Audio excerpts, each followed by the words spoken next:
Wanna know, guys, how to burn out your delusional success to intentional passion? Coming up. Nice to meet you. I'm good. Yeah, nice to Same meet you. here. I love you. Nice to meet you as well. Yeah, so where are you from? You are from. I'm Egyptian, but I've been living in Qatar. I started, I've gotten a doctorate degree in international business. And my thesis and my specialization was about small and medium enterprises, SMEs, and specifically the sustainable growth of them through internationalization. And going through that, before that, I was in corporate life, marketing. My MBA is in marketing. I walked out of corporate life and started a few businesses with a couple of my friends, and different areas, different sectors. I got burnt out, nearly hospitalized a few times. And then I walked out to complete my doctorate degree, which was taking much longer than I had anticipated. And completed my doctorate degree only to realize that I'm not well and I'm not happy. And I don't know what to do now. I realized that most probably I wanted to do advisory work, consultancy work. I didn't want to go back to any full-time corporate job, but still, even that was a bit very vague and didn't really spark that fire inside. I knew I wanted to share my knowledge and my education. So I had started kind of consulting and advising, or business coaching actually, aspiring entrepreneurs, especially women who want to start their business, because part of my studies showed that a lot of people start a business and it goes great, but it fails because they never had a foundation for it. They never had a business plan and they don't know what to do next. And that's where I really wanted to support people. Yes. But then because I felt unwell and unsatisfied and passionless, I came by coincidence across the profile of the Institute of Integrative Nutrition and discovered there's something called health coaching. I had started hearing about, life coaches, career coaches, that kind of thing, but I had never heard of a health coach before. I knew that internally I wasn't well, and I thought maybe that would be the route to go. Initially, enrolling was to really understand what's happening internally and why am I feeling this way. So I started that journey and I started learning a lot more, and that intrigued in me further learning. So beyond even the scope of the certificate, I started listening to, TED Talks, podcasts, reading books, listening to YouTube channels, everything just related about that. And then realizing lots with the, kind of really understanding the mind-body connection, the mindset, how you talk to yourself, how if you have alignment between passion and purpose, then you can manifest your profits. And all of these things started making sense. And I realized that this is what I wanted to integrate into my business coaching practices and help women not only understand the foundations of what a business is all about, but more importantly, help them balance out their lives next to it and help that business integrate into their life rather than take over their lives, which is exactly what happened to me. And especially a lot of women have multiple roles and a lot of hats they have to wear, and they always put themselves last. And that is literally what causes the burnout and the stress and everything else. Educating them about the effects of stress, and specifically chronic stress on their bodies and what happens internally, and how to have that positive mindset and the growth mindset with everything in their life, including their business, and taking it from there. So the business doctor was born in that sense. Like, even though I had the brand like a year earlier and it was just related to consulting and advising, this is where I really found that the business doctor made sense. So, you think doctor and you think someone's gonna check up on you and give you a prescription. This is, it no longer became just about doing that for the business, which was my initial intention, but it was also about doing that for the ladies I work with. And when I started doing that and started bringing myself to the table and kind of really being genuine about my own experiences and acknowledging the fact that I am still on my healing journey and there's no shame in that, but I can still share my knowledge with other women and people in general, of course, women and men, then I really can come from a place of giving, and I could really manifest my true purpose. Yes, and it's so great to hear you that you are a very strong, woman, because based on a lot of your experience, you try a lot of things, and at the end of the day, you find you really what you want to do, what you really want, you love to do, So that, and I always telling that to people that find what you are passionate about. It's okay to try a lot of things, especially on you want to do your business or you really want to help people. Because if you don't have passion on what you do, if you don't love what you do, you cannot help people, because there's nothing like spirits, inside in you and in your mind.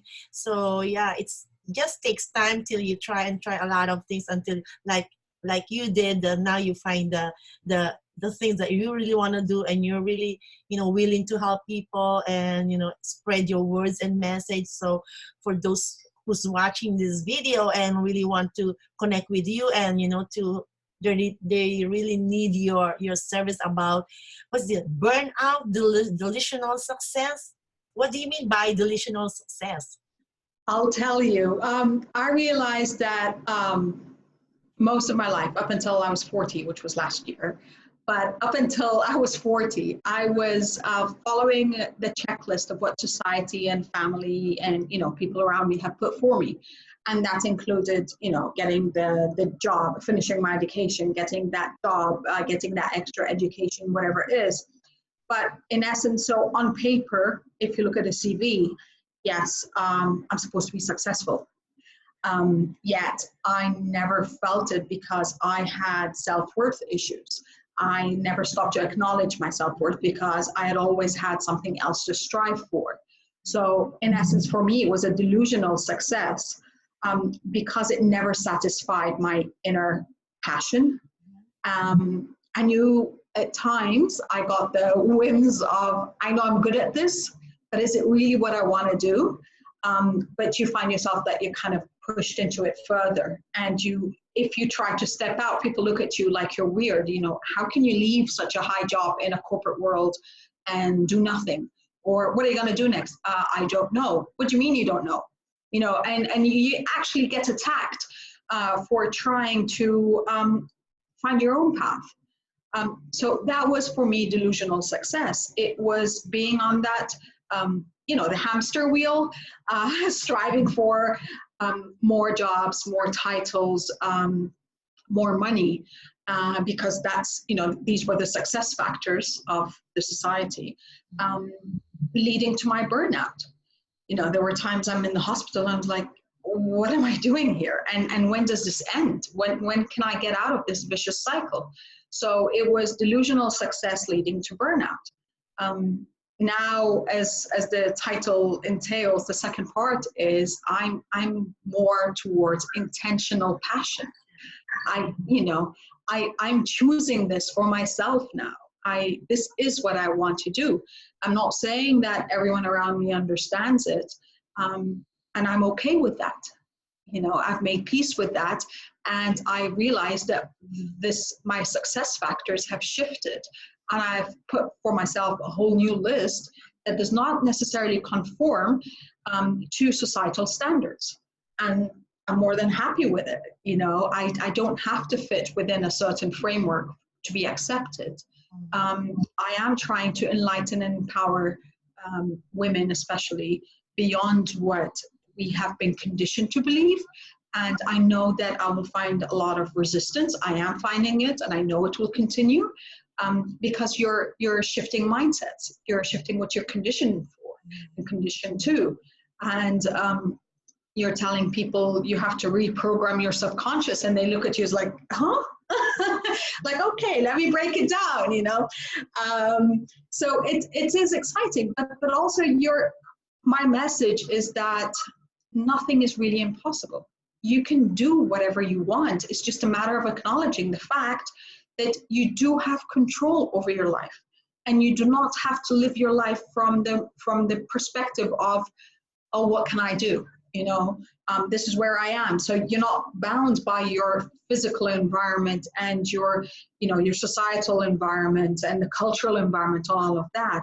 But rather, you should have no limits and you should have no boundaries. What do you really want to do? And that's what I keep helping people hammer in and trigger is, what do I want to do with my life? What do I want to wake up in the morning and smile about because I get to do? Yes.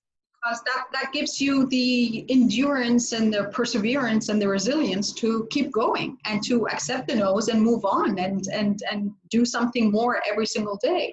I used to shy away from from being labeled as a nerd. Because, you know, when I say I'm doing my doctorate degree, and I used to, that was my defense. I was very self-conscious. I don't tell people, you know, I've got a master's degree, I'm doing my doctorate degree, but I'm not a nerd. I just love to learn. And then a friend of mine just looked at me and laughed, and she's like, that's what nerds say. And I'm like, you know what? I am a nerd. I'm embracing it. I'm happy about it. You know, I love to learn. I love to read. There's always, whenever any of my friends or family call me, what are you doing? I'm studying. There's always something I'm studying. There's always something I'm going for more, because I believe there's no ceiling for learning. Same thing that happens to your evolution. I am evolving on a daily basis. My mind is evolving, and my offerings are, you know, I'm passing on everything I'm learning and on my evolution onto my clients as well, and people I'm working with. So it's a matter of, you know, it's a sharing. I come from a place of giving now, and that has shifted my mindset towards my work. It's no longer a scarcity mindset of I'm doing this because I need the money. But I'm coming from an abundance mindset where I'm doing this because I love sharing my knowledge, my information, my experiences. And I say sometimes that my motto is, I will tell you how not to do it, because I've had so many failures, and there's nothing wrong with that. That's how I learned. That's how we learn from failures, because some people Exactly. are afraid to, you know, to fail, you know, if whatever they try to do, they're so afraid of that. So that's why they stuck on something that they can move on, because that's stopping them to, you know, to do something, because they're thinking about, what if I'm gonna fail? What if it didn't work? What if something? It's always what are people going to think of me? You know, what are they going to think of me? What are people going to say? And how can I justify that to myself? And I don't have a problem now with doing it. I've changed my offerings a good number of times, and I've changed the way I present myself a good number of times, because I've evolved, and I'm more every day. I'm more specific about my purpose, and I'm more specific about my offerings. And, you know, I don't have to be the same person I was last month, last year, or even 10 years ago. So even now when someone says, oh, you know, like, you know, I know you, we used to be together at university, and that was like over 20 years ago. I'm like, you have no idea who I am anymore. You know, there's certain personal characteristics that could remain, but you don't know me. I'm still knowing me, you know, I'm still finding out me on a daily basis. So there's no way on earth you would know me 20 years ago. Some people also saw me when they say, what are you doing? Why are you not on live? Are you, why you changed something that they didn't know? They know that I'm doing my job, my 9 to 6 full-time job, but sometimes they see me at night and doing this live, interviewing people. What are you doing? Why? What happened? What's going on with you? And just watch and listen and see that you will learn a lot of this, not only for me. That's why I did this show for everyone, because I don't want people just to hear me. And it's more, you know, I want people to, like you, like to spread your message and to let everybody knows that you are there, that not only me, that they can also connect to other people if Exactly. if they need the help or problems they have. But sometimes, my question is, how much time in your experience, the time that you shift your delusional success to intentional passion, how much time it takes for you to, you know, sometimes it's hard to connect our mind and our body. Sometimes I don't like this, but your mind want to do it, but your body doesn't want to work on it. So how did you honest, I can't say it happened. I can't say it happened, for example, over 5 years, and I can't say it happened overnight. Now I would admit that it was a transitional period that took a while.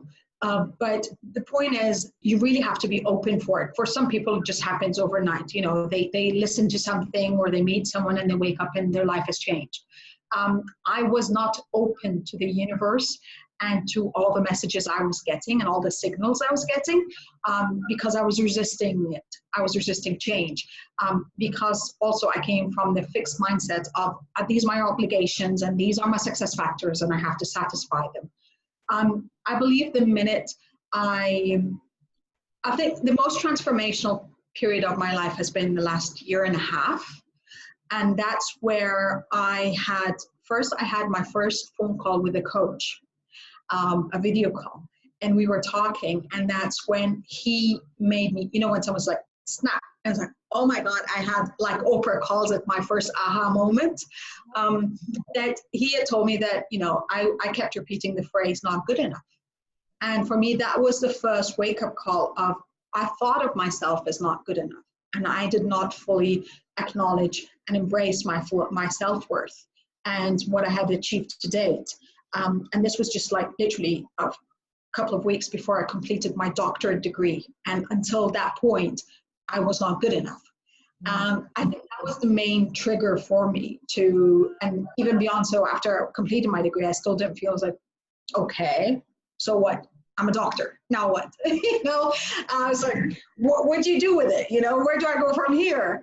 And I knew I didn't want to go into academia. It wasn't really me. I didn't want to be bound yet again, even though it's not a corporate job per se, but I didn't want to be bound within a classroom environment in that sense. I still went and did a few guest lectures, which I love, but I can't do the everyday routine of academia job. And that's when I started on my health coaching journey, my education. I think every day and every lecture I listened to, it opened up my perspective a bit more and it made me more open to the universe. That being said, it still took me an extra 6 months to really say, okay, actually, I can merge these. You know, I could offer all of me rather than still be selective of what part of me I want to share with everyone.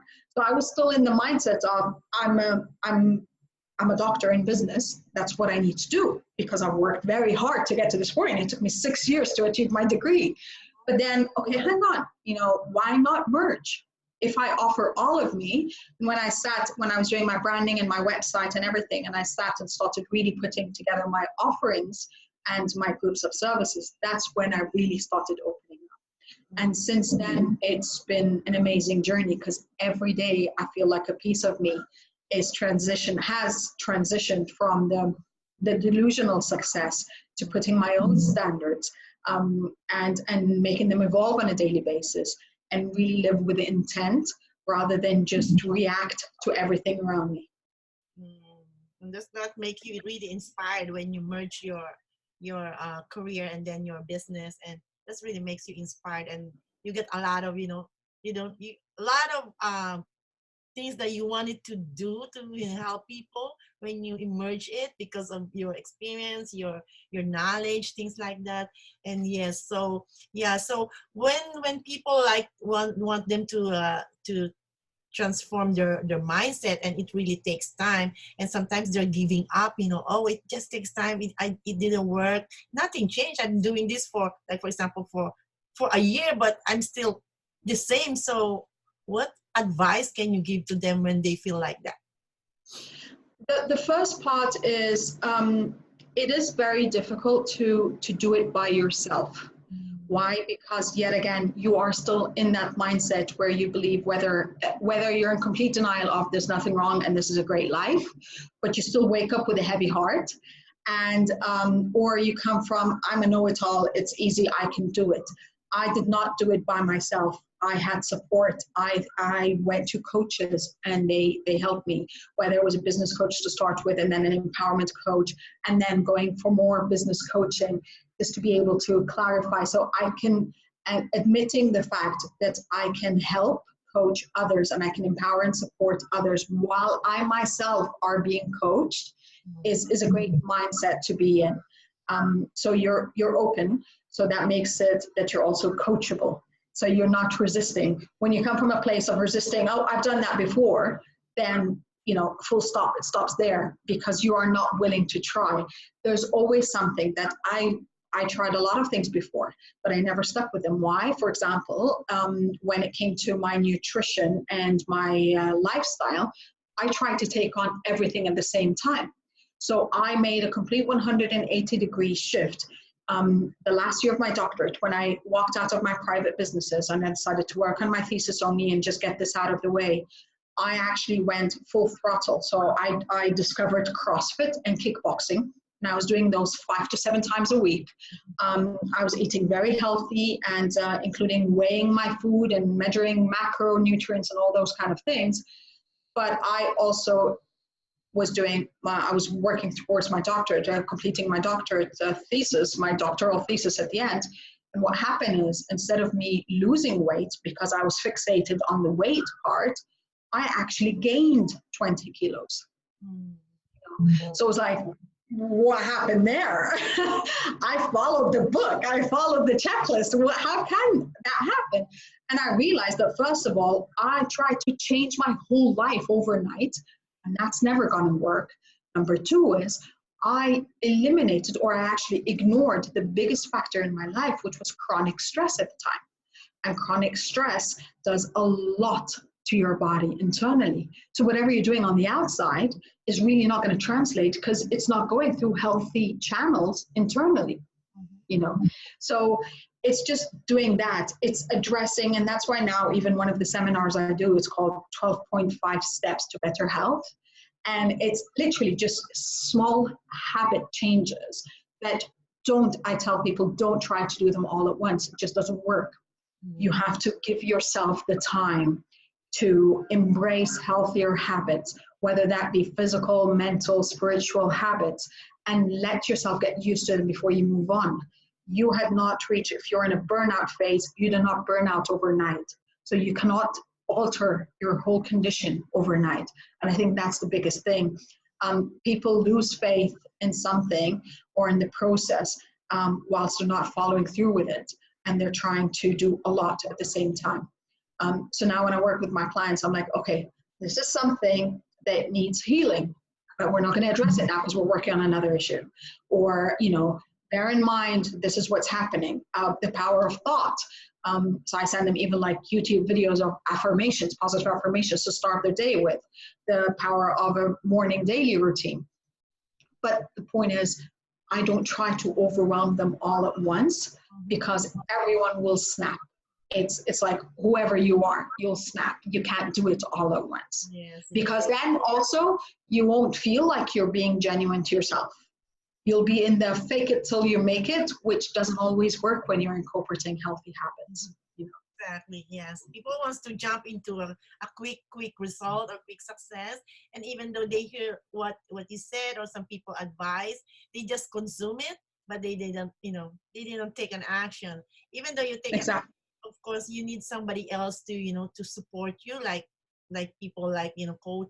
If you're a doctor or a coach or a mentor, you need somebody to support you because if your mind is not really set on what you want to do, so you know they need to build a relationship or connect to someone that really can help you to push you on to right. So yeah. So, and the other thing I think that was also very important for me to acknowledge and embrace was the fact that also one of my limiting beliefs was the fact that I had to do this one-on-one. I had to do it where I live. And it's a small country and it's a small market. But then realizing that, you know, we're having this call now and we're across continents, I can support and empower people across the globe. And there is nothing, you know, it does not take away from the personal touch. We are still there. I can see how you're reacting. You can see me, and I believe in energy. So I believe that we can still share energy across a screen. Yes, that's why the purpose of this show is to let everybody know that you can reach people all over the world, like what we did, right? We just met in one platform, and now we're collaborating each other, and now we're sharing to all our viewers and people. So for those who are looking for help, they can connect with you, and then I'm gonna put all your information on this live, so that when Right. people needs to see and needs to your advice or need your support, they can just direct to you, because they cannot ask me, because I'm not I'm not a business doctor. I'm not a business doctor. So guys, yes, this show is for everyone. So I bring a lot of people, but with different different niches, like health and wellness or travel or things like that. So for the viewers who are watching that, oh, I need this, oh, I'm gonna connect to her, I'm gonna connect to him. So that's why I want to hear all your message and your voice, and spread out to the world. This is not really a big show. I just got started, because I started just only me, me, and I think about what if I invite somebody who really more experience, and how many years they're doing these things, and how many people they already help. I think that's more, I can help more people than just only me. That's why I this show comes to me, and I put a post that if somebody wants to, and Which is being a knowledge broker, which is exactly what Tony and Dean have been talking about, which is great. It's always that. It's always that. I think sharing across is important. I also want to help people who are struggling on, speaking in front of the camera, right? So they don't need to be just inside of the KBB, even though you're not a KBB. I want them to get out of the KBB and execute what Dean and Tony, did to us. Yeah, they do Facebook, they do live inside the KBB, but I never seen them out of the KBB that spread their words, their power, everything that they learn, their knowledge that they learn. I want them to share to the world, because it's very, very powerful, Tony, and yeah. But that's also one of the things that I discovered when I first started, and everyone was advising me, you've got to go on Facebook, and you've got to go live on Instagram, and you've got to do these videos. And I'm like, guys, I love connecting with people. And for me, talking into my mobile just does not bring my personality across.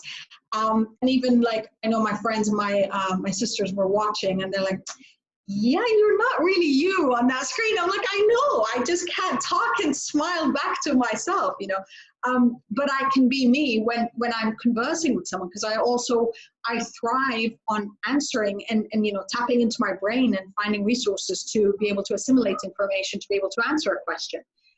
So that's something I acknowledge to myself. I'm still not shying away from making videos or posting them, but I know that that's not my forte. It's not my strength.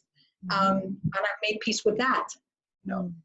But it's okay. Like what you did today, it's very, very, very helpful to everyone, because some people, it's like you are talking to your face to face, though we are on a video. But for me, I want to talk to, if I want to connect to someone and I need help, I really want to talk to him face to face. We can text, post, but I want to hear, I want to see you, I want to hear you, because if you just write, we don't know who write those those things or those content, or but if it is coming from you from your mouth, and they really know who you are, what you do. Yeah, because it comes along with the emotions and the feelings and the way you express yourself and everything.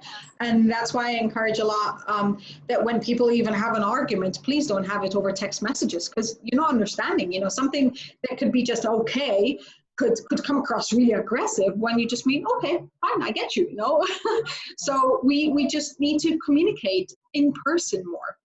Or voice more, because then we have emotions and stuff, and we can translate those in a way that is contextual, and there's no room for error there. Yes. So yeah. All right. So anything else you want to add from this? Thank you so much, Maria. It was an amazing opportunity to see you in person and to meet you. And thank you for this platform. I'm really grateful for the opportunity to bring my message across, and hopefully I can't wait to empower a lot of people around the world. Thank you so much for reaching out to me.